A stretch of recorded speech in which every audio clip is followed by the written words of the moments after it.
We sometimes define freedom as the ability to do whatever we want to do, but that's not really how the Bible understands freedom. Freedom is the ability to do what we ought to do. That's real freedom.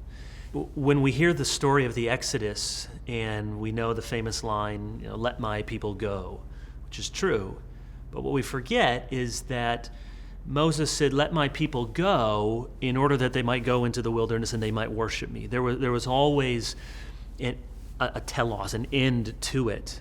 It wasn't just freedom as we might understand it. It was worship. So that's the way the Christian understands freedom.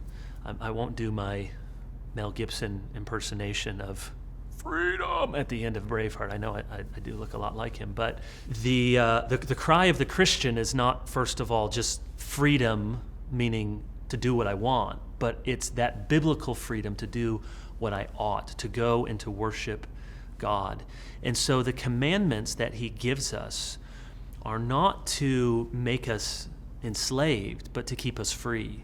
And we see that in the history of redemption itself. Slavery was under Pharaoh. Freedom was under Yahweh. But it was a certain kind of freedom.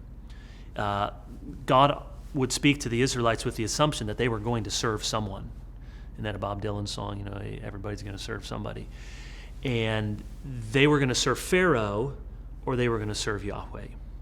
So it wasn't just an exchange of slavery to a certain kind of enlightenment freedom, but it was servitude to Pharaoh, which is hardship and oppression, in exchange that you might go and serve God, which is true freedom, true joy, true happiness in loving God, in knowing God, in delighting in God, in doing things God's way instead of our way.